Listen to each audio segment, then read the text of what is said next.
eu posso transformar esses meus dilemas e minhas dores em alguma coisa que os abençoe, né? Então não sou uma página em branco lá em cima. Eu tenho minhas dores, minhas inquietações. Então eu uso isso para abençoá-los de alguma maneira. Mas de que jeito, né? Eu acho que a melhor maneira é a gente processando tudo isso de forma sadia, que é o tempo de oração, processando isso diante de Deus e falando com aquele que pode me ouvir de verdade.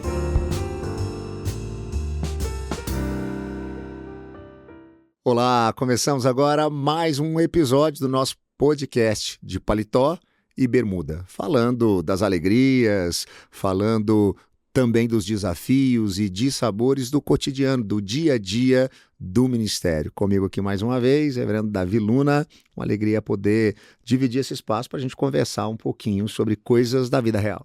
É uma alegria sempre estar aqui, é você que tem nos acompanhado, conhecido um pouco mais daquele que sempre está à disposição, que sempre estende a mão, mas também que é uma pessoa, que é um ser humano, que tem a sua parte de lazer, que tem a sua família. E hoje a gente vai conversar um pouco sobre questão de família, sobre os desafios não só de ser um pai, mas do desafio de ser um marido e também daquilo que Deus coloca muitas das vezes, do inesperado que Deus coloca muitas das vezes na vida da gente. E o nosso convidado hoje, mais do que especial, sabe muito bem do que é ter esse duplo ministério, ou talvez triplo, não só de ser o esposo, do seu pai de família, do ministério pastoral, mas também de cuidar de alguém muito especial que Deus colocou na vida dele. É verdade. Hoje a gente tem a alegria de receber com a gente aqui o pastor Alexandre Porfírio, pastor da Igreja Presbiteriana do Butantã, um amigo de longa data, muito querido, alguém que a cada dia eu aprendo a admirar mais, apesar de ser corintiano, mas nem tudo é perfeito. Ale, seja bem-vindo ao De Paletó e Bermuda. Muito obrigado pelo convite, reverendo Rodrigo, reverendo Davi. Privilégio estar aqui com vocês. Espero que esse nosso bate-papo possa estreitar mais a nossa amizade, o nosso carinho e abençoar as pessoas que nos ouvirem. É verdade, a ideia aqui, Ale, é essa mesmo, é um bate-papo, a gente conversar e conhecer um pouquinho mais da vida, do dia a dia, né, de pessoas que às vezes a gente vê de paletó, né, a gente olha para a vida do ministro, para quem está à frente, né, no aspecto ministerial, e a gente não conhece um pouquinho das demandas, dos desafios que essas pessoas vivem, e às vezes a gente nem imagina que essas pessoas tenham demandas e desafios, né? Simplesmente a gente cria na cabeça um imaginário em relação a tudo sendo perfeito, maravilhoso, caminhando na vida de alguém, né, que está ali servindo na igreja. E a gente tem conversado um pouco sobre isso, mas eu queria que você trouxesse para a gente um pouquinho da sua trajetória desde o início. Afinal de contas, você nasce num ambiente cristão, família, né, presbiteriana, filho de presbítero, de um lugar bastante presbiteriano. Conta pra gente pra onde nós vamos viajar hoje na nossa conversa. Essa conversa começa onde? Pô, a gente pode ir pro interior de São Paulo, quase no centro do estado, para Brotas, a 250 quilômetros aqui da capital. Uma história tão bonita no presbiterianismo. Ali é a terceira igreja presbiteriana do Brasil. A igreja do Rio é a primeira. São Paulo aqui é Nestor Pestana, que hoje é da IPI. E depois Brotas. Brotas tem esse marco histórico, onde o José Manuel da Conceição foi padre, onde ele tem um contato com o evangelho e depois vai servir como um primeiro pastor presbiteriano ordenado lá. E conta pra gente um pouquinho, então, dessa sua trajetória ali ainda em Brotas em relação à igreja, ao ministério, o seu chamado e como isso se dá ali dentro da sua família. Você era um adolescente que gostava de ir à igreja, já tinha aquele jeitinho... Presidente da crente, UPA, presidente né? da UPA, Da UCP também. Da UCP. Pois é que da Liga Juvenil, acho que na época dele era Liga Juvenil. Pô, eu entrei no presbiterianismo em 1988. Os meus pais se convertem numa igreja batista, numa outra cidade do interior, em Amparo. E quando nós nos mudamos para Brotas, não havia o trabalho batista. E o pai e a mãe entraram, então, no presbiterianismo. Eu tinha 10 anos de idade. E aí, então, foi que a gente começou a caminhada presbiteriana, né? Então, não fui presidente da UCP nem da Liguinha, mas da UPA, sim. E quando que vem esse negócio ali de começar a pensar efetivamente? Você foi com quantos anos para o seminário? Eu fui para o seminário em 99, eu tinha 21 anos. Em 1999, eu entrei no SPS. com 18 anos de idade, aquelas dúvidas a respeito do que fazer e a vontade de ser pastor, bem como filho de militar também pensando em ir para a Academia do Barro Branco, aqui em São Paulo, né? Academia de Formação de Oficiais. É aquela dúvida, a quem eu sigo, né? O pai, essa vontade interna, né? Nada muito especial, assim, de algo transcendente que aconteceu, de um chamado, um anjo apareceu, alguma coisa assim, né? Mas algo muito simples, da vivência familiar, religiosa, do caminhar, crescer dentro da igreja e sempre trabalhando como um líder, né? E já influenciando algumas pessoas, aconselhando, batendo papo, dando atenção.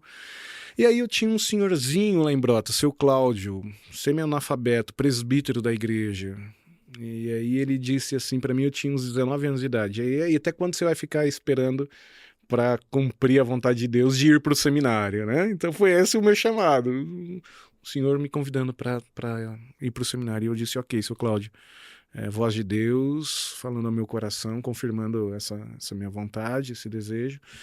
E aí eu acabei, em 98, me disponibilizando ao conselho. Foi tranquilo em casa, com seus muito pais? Tranquilo, sim. Natural. Pai, presbítero, a mãe sempre envolvida com a presidência da SAF local, federação e sínodo, né? Sinodal. Então foi muito tranquilo, nenhum ponto de tensão.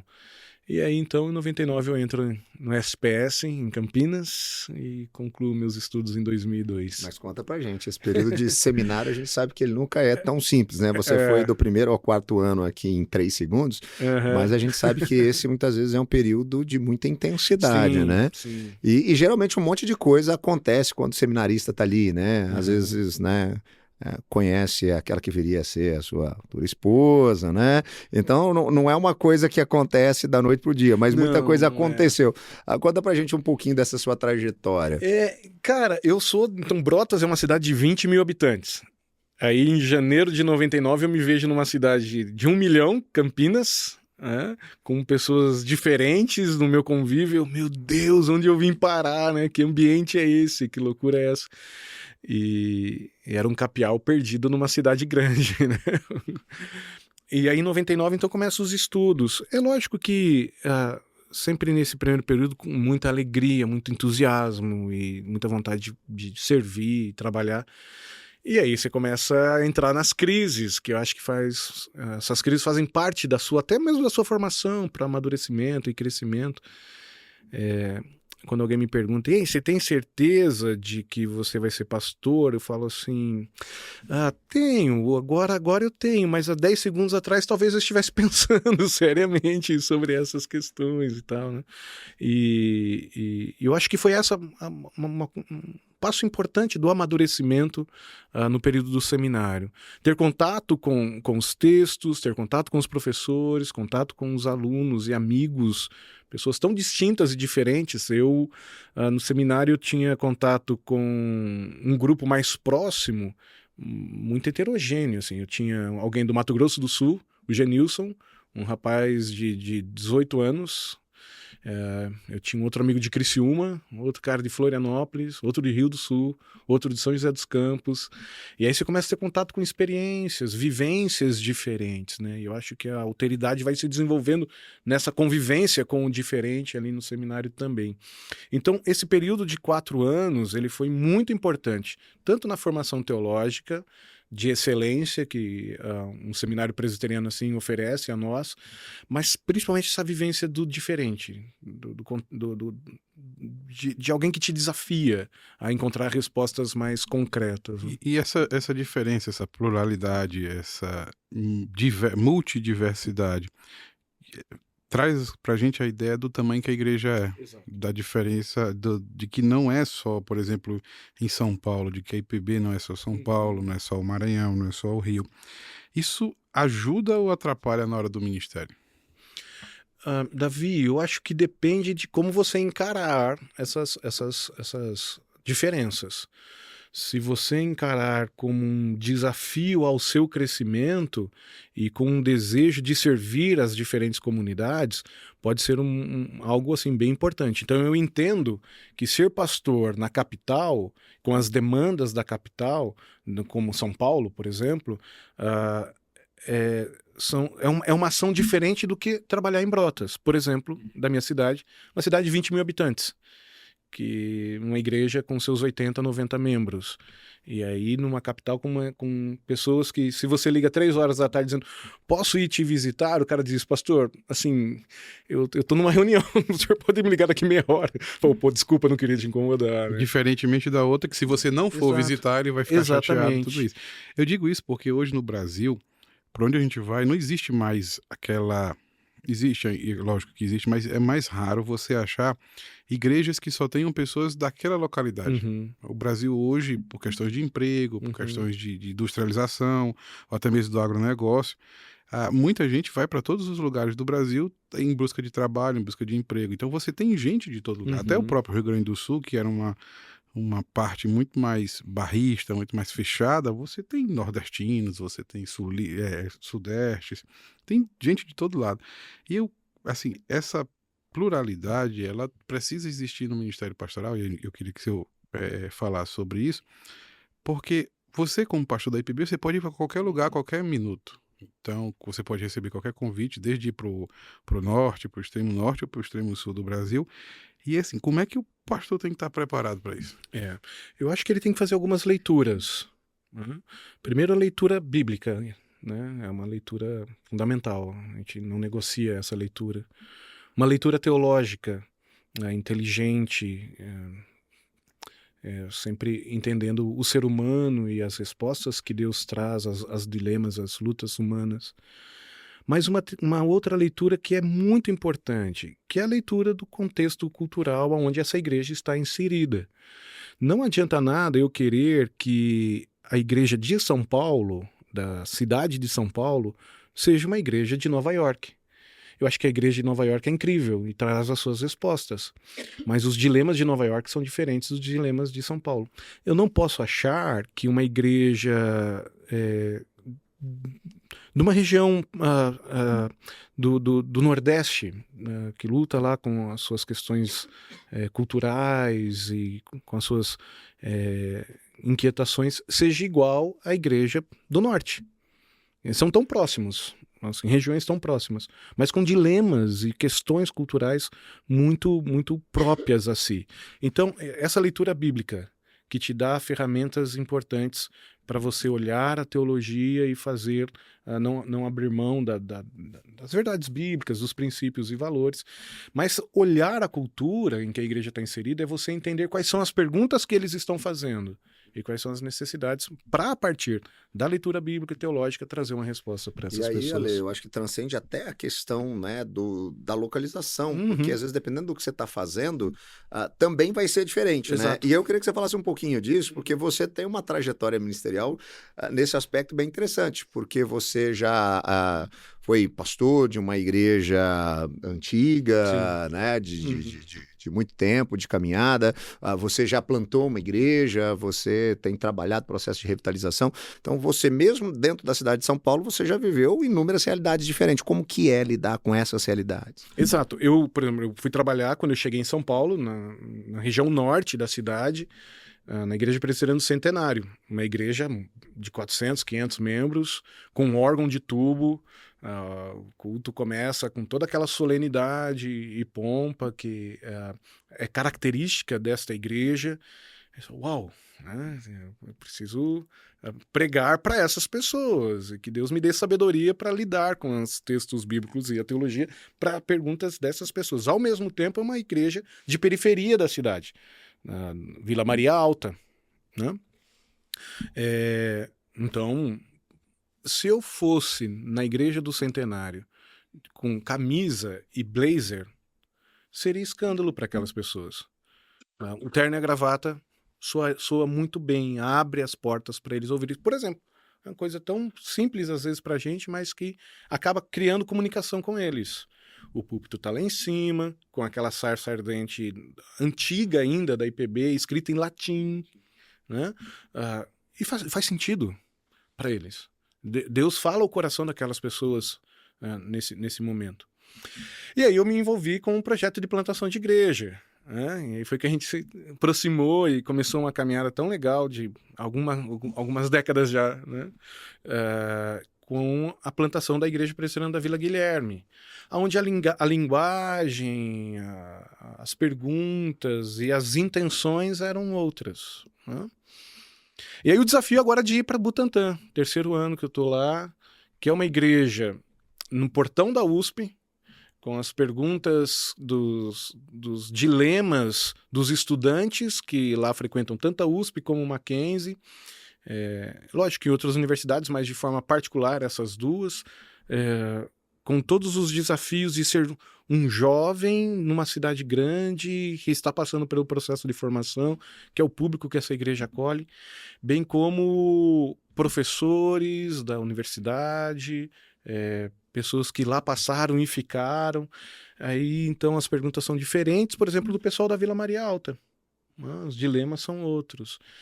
Então, Leitão, é um desafio grande, mas que de alguma maneira a gente como profeta, profeta no bom sentido, né, no sentido correto de expor a palavra de Deus, a gente ouve essas perguntas das pessoas, né? Então esse é um desafio pastoral assim, muito grande, assim como o nosso Senhor Jesus, que sabia tanto ouvir as perguntas que os fariseus faziam e era contundente com eles, como ele ouvia as perguntas dos pescadores, da gente da rua, e respondia às perguntas, às demandas das pessoas da rua. Como ele sabia conversar com um profissional da área militar, né? O nosso Senhor Jesus ele conseguia ouvir as perguntas e trazer respostas diferentes para essas pessoas. Esse é um desafio pastoral importante. Isso que o Davi disse, que a gente pode ser chamado para as diferentes áreas do nosso país. Eu acho que é atentar a isso, atentar a esse país tão plural que a gente tem, né, com tantos movimentos dentro dele, e ser capaz de vivenciar essas experiências. Porque uma das coisas que mais me inquieta hoje é de que todos nós sabemos que a resposta é uma só. Uhum. É de que só Jesus Cristo é o salvo. A resposta é essa. De que a Bíblia é a nossa regra de fé e prática, de que o Senhor Jesus Cristo veio... Não vou citar o credo apostólico, que não precisa. Mas ele há de voltar a julgar os vivos e os mortos. Amém. Pronto. Essa é a nossa resposta. Agora, como dizer isso? Uhum. Talvez seja a grande chave, a grande máxima do ministério pastoral hoje, de você ser pastor. Estou falando de você ser pregador, não. Você ser pastor em qualquer lugar, em qualquer comunidade, de você conseguir comunicar isso para aquelas pessoas.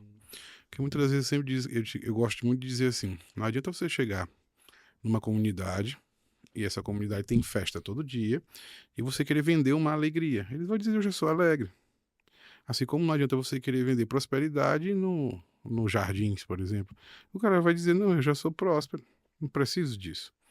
Então, a máxima hoje, acho que o estalo, o grande diferencial do ministério pastoral é você saber comunicar que Jesus Cristo é a única verdade e vida, o único caminho, verdade e vida, para diferentes nichos, diferentes áreas e diferentes locais em que você está pregando o evangelho.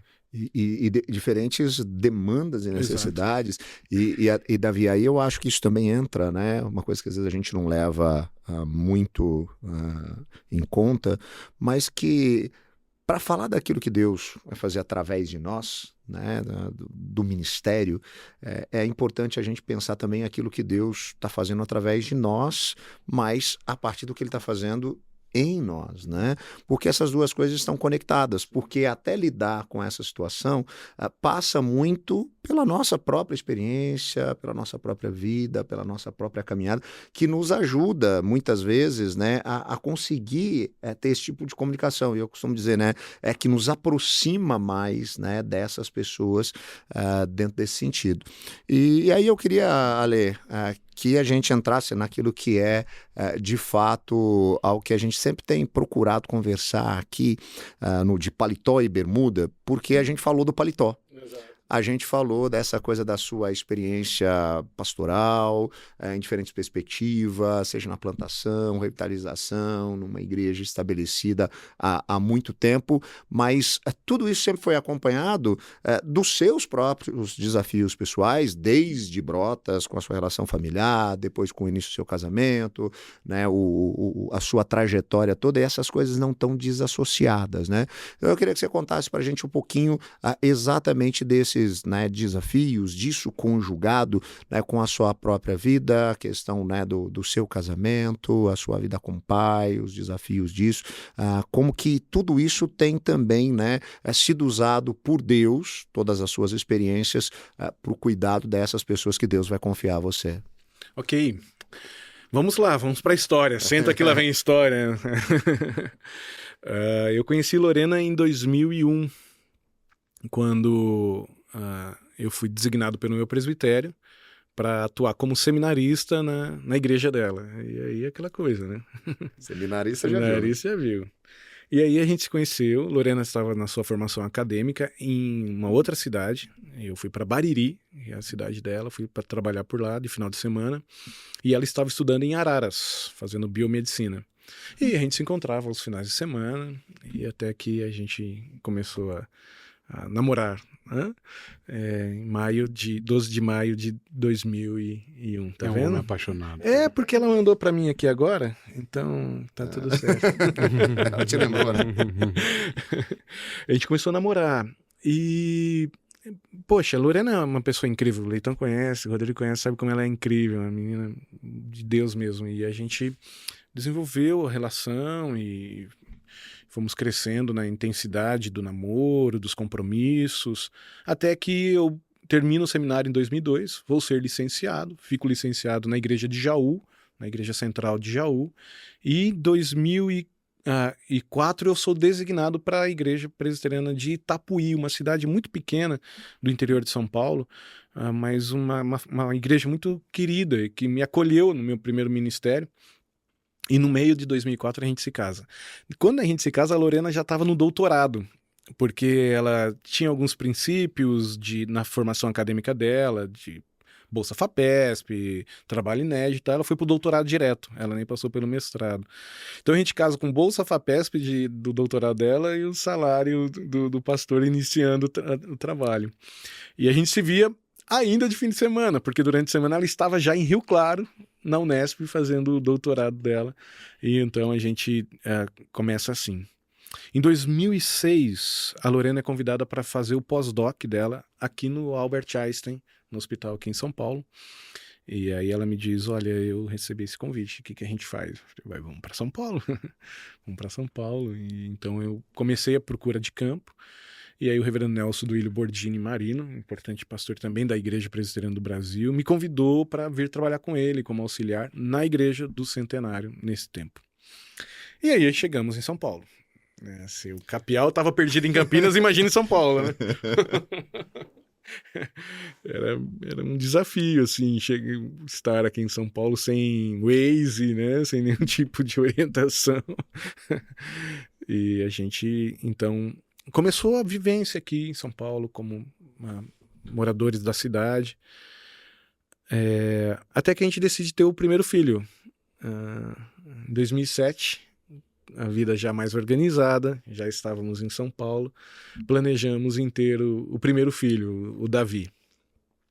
O Davi, Lorena no Einstein, com os seus horários já estabelecidos, então organizado, eu já na igreja 1 ano e meio, também estabilizado, organizado, financeiramente colocamos no papel, dava para ter um filho, né? E tal. E aí tivemos o Davi. O Davi nasce no dia 4 de novembro de 2007, um tempo muito tranquilo na cidade de São Paulo. A gente era meio de feriado, dia 2 de novembro foi uma sexta-feira. Era um feriadão, 2, 3 e 4. Sexta, sábado e domingo. A cidade estava vazia. Eu estive numa reunião do conselho no sábado de manhã. A praxe da igreja era ter reunião do conselho no primeiro sábado do mês. Nós fomos para lá. Eu fui para lá, reunião. Terminou a reunião, cheguei em casa. A Lorena fez arroz, feijão e bife, pronto, não precisava mais nada, né? Uma delícia, almoçamos juntos, ela terminou o almoço, um pouquinho de dor, eu vou deitar. Falei, deixa, querida, que eu arrumo todas as coisas aqui. E aí eu terminei de lavar a louça, limpar tudo ali, chega a Lorena, acho que eu não tô bem, vamos pro hospital. Muito tranquilo, entramos no carro e fomos pro hospital. Sem trânsito, sábado no meio de feriado. A gravidez da Lorena foi muito tranquila, não tinha nenhuma intercorrência, tudo muito funcionando bem. E aquelas expectativas do pai, né? E aí, vamos para a sala de parto, mas eu tenho que entrar? Tenho. Eu falei, mas assim, eu não gosto muito, né? Não, entra, foi por honra da firma, né? Aí você acaba entrando, aí põe aquele pano, fala, vou ficar aqui atrás do pano e tal, não quero ver muita coisa. E o parto foi muito tranquilo também do Davi, né? E aí quando o Davi nasce, começa um movimento por trás do pano, uma correria que a gente achou meio estranho, até que a Lorena vai acompanhar. Aí vê o que está acontecendo. Aí quando a gente chega, o Davi tem uma nota Apgar muito baixa. Se eu não me engano, era 1 ou 2, eu não me lembro. No 5º minuto também muito baixa. E aí correm com o Davi para uma UTI neonatal. E lá o Davi fica 27 dias. 27 dias. Passando por processos de entubar, destubar, alimentar, entrar em crise convulsiva e trazê-lo de volta. Essas coisas da vivência de uma UTI neonatal, né? Com 27 dias, os médicos deram alta pra gente, para levarmos o Davi para casa. E eu me lembro que uma experiência incrível, assim, eu peguei o Davi no colo pela primeira vez, sem nenhum aparelho, né? E eu disse pra ele assim, filho, coisa de pai, promessas que a gente faz que não cumpre, né? Filho, ninguém mais vai te tirar aqui do colo do pai. Eu falei, como assim ninguém vai te tirar do colo do pai, né? E aí, sabe, eu tive um insight um pouco sobre o evangelho, Rodrigo. Pensando assim, cara, como é que Deus entrega o próprio filho por amor a mim, né? E eu lutando ali pela vida do Davi, manutenção dessa vida, e Deus, o Deus Pai, planejando essa obra, o Filho executando, o Espírito trabalhando em meu coração, eu digo, uau, que amor incrível é esse, né? Bom, eu me lembro que a médica disse duas coisas que me marcaram. Primeiro, olha, vocês vão precisar procurar um neuropediatra. E, olha, por sorte, o Davi saiu sem a bolsa, aquela bolsa de alimentação. Ele consegue se alimentar via oral. Isso marcou muito, marcou muito. O Davi consegue se alimentar via oral. Então ele pegava o leite, o peito da Lorena, o leite que a gente colocava. Então foi uma coisa que a gente celebrou como vitória. Quando a gente chega em casa, Davi tem os seus tremores, as suas crises, as suas lutas.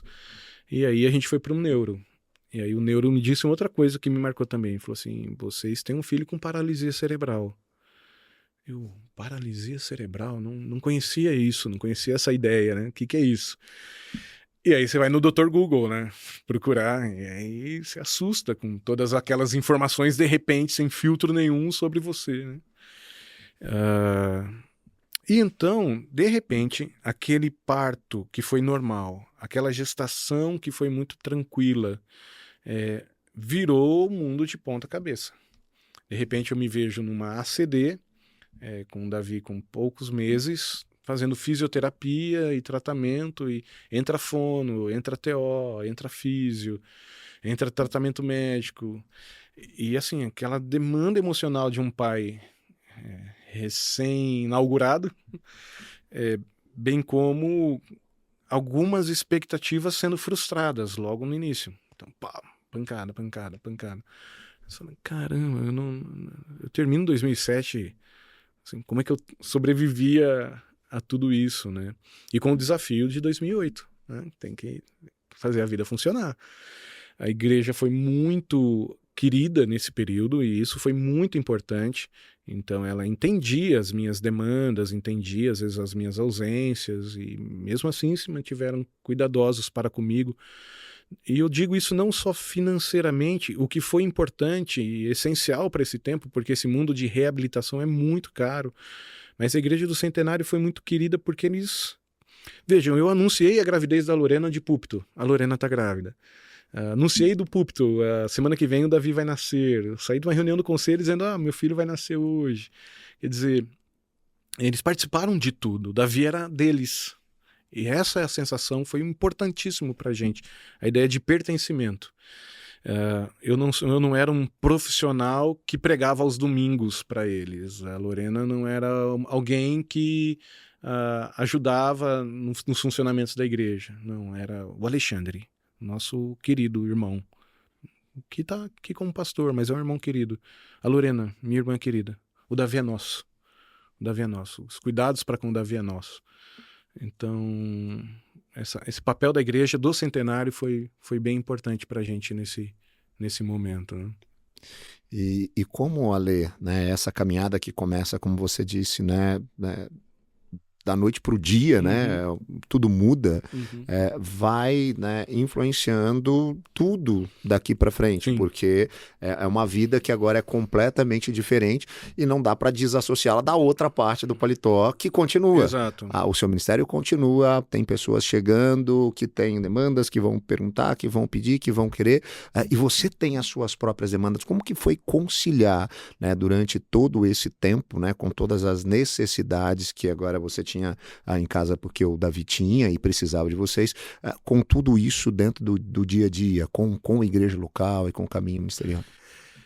Eu acho que ministerialmente foi Veja, eu acho que a obra do Espírito é suficiente para nos santificar, nos ajudar na jornada. A obra de Jesus na cruz do Calvário é a obra suficiente para a nossa salvação. E nesse processo, essa obra vai nos ajudando a amadurecer com a vida, né? Cara, dizer que foi tudo bem, não foi. Se me disserem que não houve momentos de dúvidas, de crises, de perguntas, de orações pesadas e de conversas muito sinceras com Deus, se eu disser que não, isso não aconteceu, eu sou um mentiroso. Então, por várias vezes a gente orou, Deus, assim, o que está acontecendo? Porque a gente, eu abri mão de algumas possibilidades de vida, estou aqui trabalhando na igreja. Eu consigo anotar alguns pecados em mim, mas nada tão contundente. Eu sempre cresci na igreja, nesse ambiente religioso. Lorena é uma pessoa incrível. Só acredito que a Lorena é pecadora porque eu convivo com ela, mas assim, o olhar, ela é doce, a menina querida, serve a Deus. Por que isso tudo, né? Então, essas perguntas emergem, essas dúvidas, crises vão surgindo. Eu acho, cara, que o que essas coisas aconteceram, produziram, foi um olhar mais humano para as dores das pessoas. O que eu conhecia muito por leitura, por teologia, por textos, de repente eu fui inserido no mundo da dor das pessoas.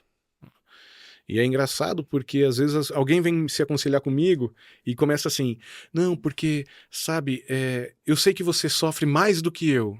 Aí eu digo, querido, sofrimento é sofrimento, dor é dor. Então eu acho que me fez ser mais sensível a essa dor do outro, do próximo, perceber o ser humano que está por trás de todas aquelas histórias de dilema e de inquietação que isso trouxe. Só quem, como diz aquela antiga canção, né? Só quem sofreu consegue, uma coisa assim, né? Aconselhar, estar ao lado do sofredor e tal. E eu acho que essa é a ação do Cristo, né? Da encarnação. Essa é uma coisa bonita da encarnação do Cristo. Ele não conhece só as nossas dores por ser o nosso Criador e por ouvir as nossas orações. Mas ele conhece todos os nossos dilemas por vivência, né? Como diz o Hebreus, ele sabe o que é sofrer, como diz Isaías, o homem de dores. Então ele sabe o que é participar de um velório. Ele sabe o que é olhar para uma mãe perdendo um filho. Ele sabe o que é ser abandonado por amigos, fome, sede. Ele conhece isso por ser o Criador, ser o Deus onipotente e onisciente. Ele conhece isso pelas nossas orações, mas ele também conhece isso pela vivência. Ele pisou no chão das ruas da Palestina. Então, essas dores que todos nós passamos em algum momento na vida, e se eu pudesse ouvir as histórias de vocês, também ouviriam momentos difíceis do viver, nos faz ser mais sensíveis às dores, os dilemas, às crises, o ser humano daquela pessoa que está sentado em nosso gabinete, contando as suas dores, bem como aqueles que estão nos ouvindo. Mas também nos faz perceber aquela ideia dos Salmos: se nós chegamos até aqui é porque Deus nos trouxe até aqui. Se não fosse o Senhor ao nosso lado, aonde nós estaríamos? Do Deus que é poderoso para nos consolar, nos encorajar e dizer: continua, filho, nós vamos juntos. Aquela mão no ombro amigo dizendo: nós vamos passar por essa junto. Nós estamos passando pelo vale da sombra da morte, você não está sozinho, eu estou com você lá. Né? Uma coisa que chama atenção é que pastor também sofre, né? Pastor adoece, pastor sofre, a família do pastor adoece, a família do pastor sofre. E o pastor também tem suas crises, suas neuras. A pergunta que o Alexandre faz, que é a pergunta que é muito comum e que geralmente a gente tem que desfazer ela, que é a ideia de que Deus não está fazendo isso com você por uma questão de resposta ou por uma causa-consequência, não é por sua causa que o mundo gira, não é por sua causa que existem doenças. Mas quando chega na gente, a gente faz a mesma pergunta. A mesma pergunta. Senhor, eu dediquei esse filho a ti, Senhor, eu dediquei a minha vida a ti, eu abandonei os meus sonhos para ser um ministro do evangelho, eu tô aqui por tua causa, eu fiz isso por tua causa, e por que eu tô passando por isso? A velha pergunta de Jó, que Jó faz isso todo tempo: Senhor, o que eu fiz de errado? Como não deixar, Ale, isso ir pro púlpito? Como não deixar isso influenciar na sua pregação, não deixar isso, a sua dor e a sua dúvida, não fazer com que isso chegue no domingo de manhã, no domingo à noite, ou durante o seu pastoreio, de que você chegar e dizer assim: não, Deus virou as costas, Deus esqueceu da gente. Como é que se faz, não só para manter a fé de criar seu filho, mas também manter a fé de pastorear as ovelhas que o Senhor lhe deu? É um desafio bem grande, Davi, porque você nunca sobe no púlpito como uma página em branco. Você sempre traz Sim. os seus dilemas, as suas histórias, né? As suas características. Isso é bem importante. Cara, é um desafio grande, mas é um desafio de respeitar aquelas pessoas que estão te ouvindo também. Então, eu não posso nunca usar o púlpito de trincheira. Isso eu aprendi com o reverendo Nelson, dizendo isso para mim: não use o púlpito de trincheira para vomitar suas amarguras, seus ressentimentos, suas dores. Toma cuidado para isso.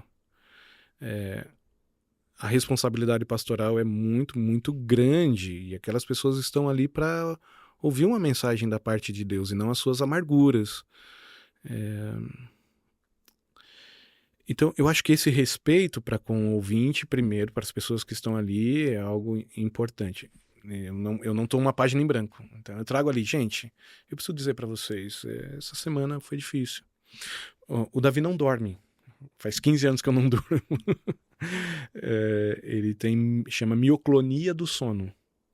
Sabe aquela sensação de quando você começa a dormir, você tem a sensação de acordar, assim, parece que está caindo? O Davi tem isso a noite toda, há 15 anos.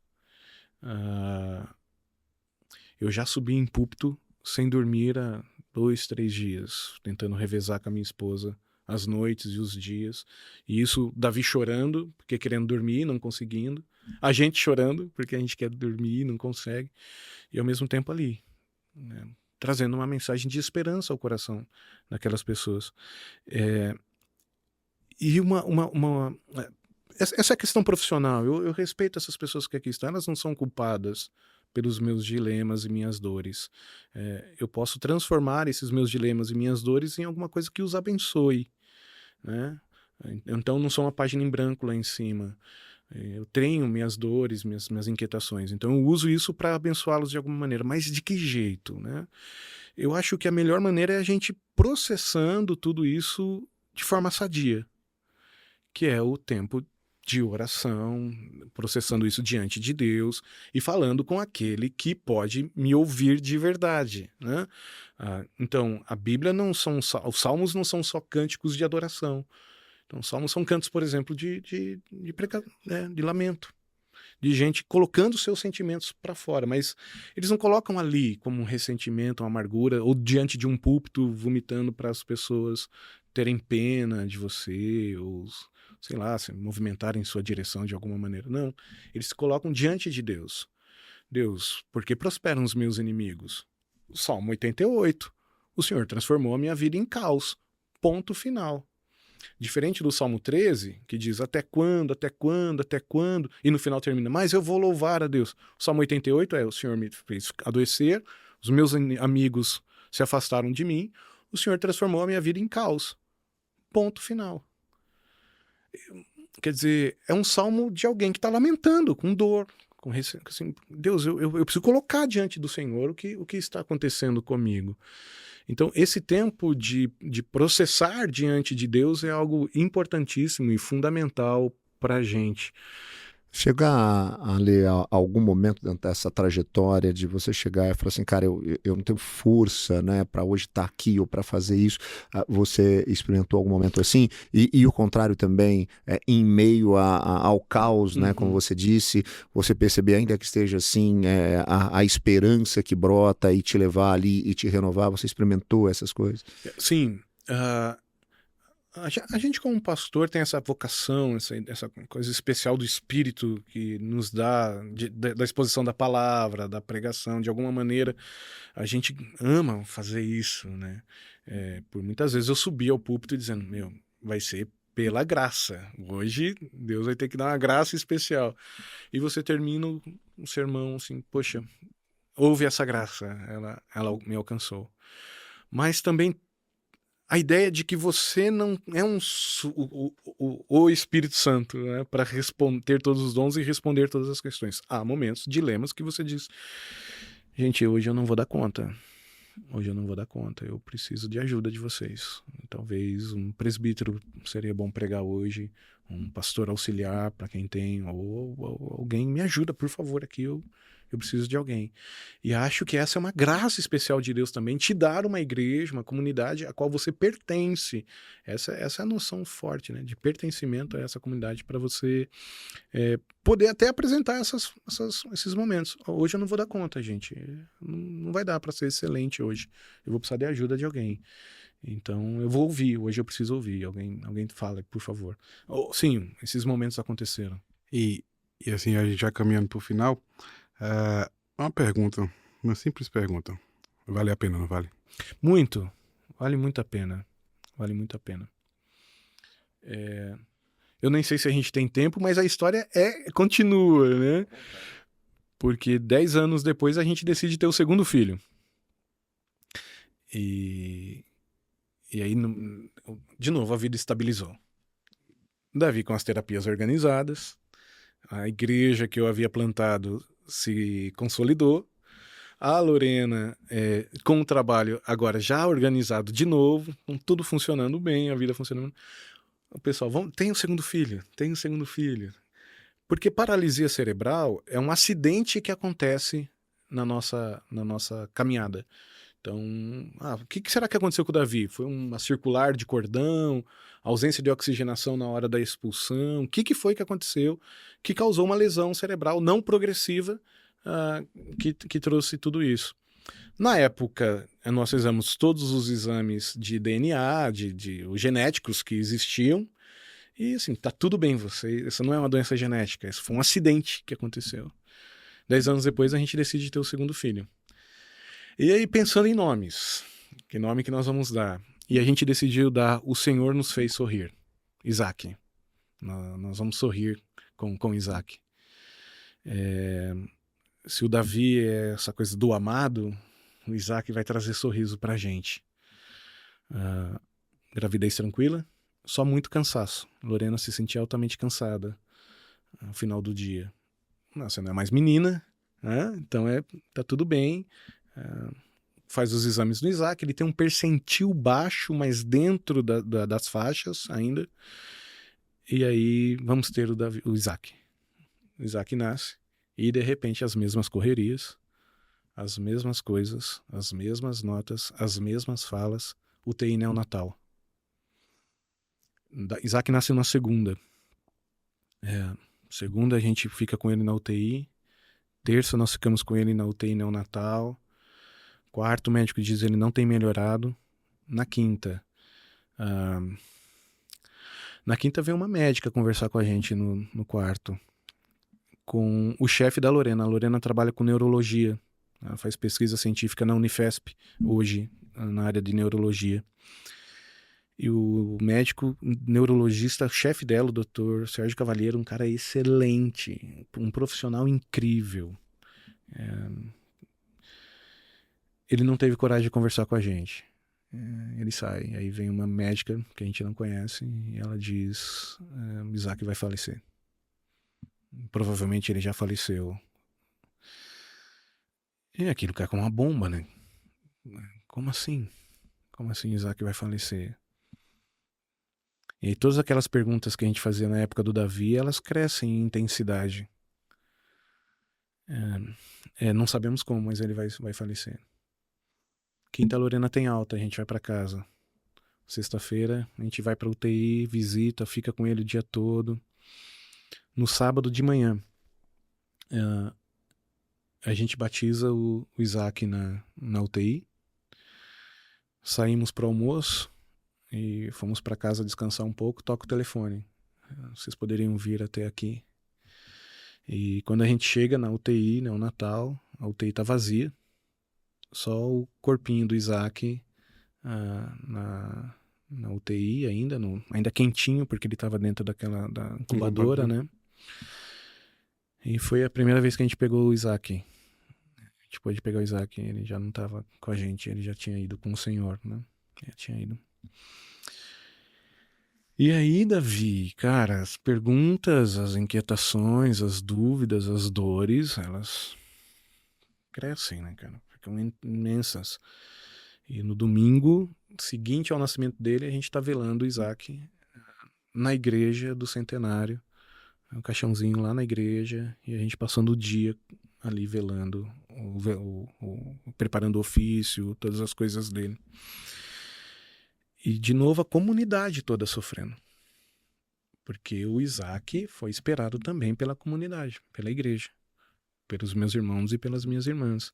Isaac não era filho de um cara lá longe, um profissional que prega aqui pra gente de domingo. É o Alê, é o nosso irmão querido, é Alô. É o irmão do Vi. Então, a gente incentivou até o Isaac. De repente cai essa bomba. Né? E a gente enterra o Isaac. Colhemos o sangue do Isaac. O Isaac teve uma doença, tinha uma síndrome chamada... eu não esqueci o nome dela agora, mas ela não tem nome porque ela não tem registro na literatura médica. Ele tem mitocondriopatia. Os mitocôndrias do Isaac não eram capazes de produzir energia suficiente para o corpo dele sobreviver fora da fonte de energia que era a Lorena. Então, desconectaram o Isaac da fonte. Ele entrou em colapso e faleceu 5 dias depois. A Lorena faz o exame. E ela é portadora de mitocondriopatia, só que é recessiva. Eu faço o exame. Eu sou portador de mitocondriopatia, mas eu sou recessivo. A gente faz no Davi. O Davi é portador de mitocondriopatia. Só que o dele não é recessivo. O Davi é um milagre ambulante. Para ele ter já partido. Os médicos não davam a segunda década a ele. Ele fez 15 anos agora em novembro. Então ele é um milagre ambulante. O sorriso do Davi, que é uma música já muito bonita música. do Gladir, né? Do Gladir Cabral. Procure no YouTube, né? A música Sorriso do Davi. É a coisa mais linda dessa história. É um sorriso pra gente. O Isaac nos fez descobrir todas essas limitações que o Davi tem e entender que a gente tem que lidar com ele de forma diferente. Não é uma paralisia cerebral, é uma doença progressiva. que no caso dele está progredindo muito lentamente, poderia progredir mais rapidamente, mas que tem tido um tipo de progressão de alguma maneira. E nos faz aproveitar a vida, o sorriso do Davi. Ele tem limitações motoras muito sérias, e aí o sorriso dele é um presente. Ele adora música orquestrada, então ele assiste André Rieu, né? Andrew Hill, o dia inteiro ouvindo aquilo. Quando toca música, o hino nacional, a gente passa até um pouco de vergonha, porque ele ri desesperadamente, assim, empolgado, porque é uma música que toca muito o coração dele. Então, se eu for pregar na sua igreja algum dia e o coral cantar e o Davi começar a rir, assim, ele tá muito feliz com o que tá acontecendo. Não é nada debochado, assim, é alguém que se envolve muito com música. É uma forma que ele encontrou de comunicação. Então, o Davi tem um cognitivo preservado, com uma limitação motora importantíssima. Ele não fala, ele não anda, que adora música, mas que adora viver. Então Davi e Isaac nos ensinam a viver, aproveitar a vida assim, com muita intensidade nas suas pequenas coisas que elas nos oferecem, por exemplo, como um sorriso. E chegar em casa agora, o Davi vai sorrir para mim. É isso mesmo, ele vai sorrir. E o que ele quer, ele não quer que eu o alimente, apesar dele precisar que eu o alimente. Ele não quer que eu o leve para algum lugar, apesar dele precisar que eu o leve. Ele quer ficar comigo. E não tem coisa mais gostosa de pegar ele no colo e ficar com ele no sofá assistindo algumas coisas que ele gosta, como, por exemplo, música orquestrada, André Hill e tal, e aproveitar esse momento com ele. Acho que é isso. Ale, primeiro eu queria dizer muito obrigado, né, por estar aqui com a gente no De Paletó e Bermuda, e trazendo, né, algumas questões, né, que a gente sabe são bem particulares, né, mas que a gente já vinha conversando antes. A gente sabe da importância da sua história para impactar e para abençoar tantas outras histórias, né? O desafio, né, que Deus tem colocado na sua caminhada, e da Lorena, é um desafio que vocês têm lidado com muita alegria, né, para a glória de Deus. Amém. E isso é contagiante, né? É contagiante para a gente. Conhece você há bastante tempo, né? Eu falo que a cada minuto que a gente passa junto, né, é minuto que eu te admiro mais. E eu acho que esse é o tipo de coisa que Deus usa também para levar, né, a gente ao amadurecimento, né? Olhando para como vocês têm vivido e lidado com isso. Então, que Deus continue abençoando a sua vida, a vida da Lorena, a vida do Davi, né, e os usando de maneira poderosa, como ele tem feito ministerialmente. Amém. Eu agradeço. Obrigado, Leitão.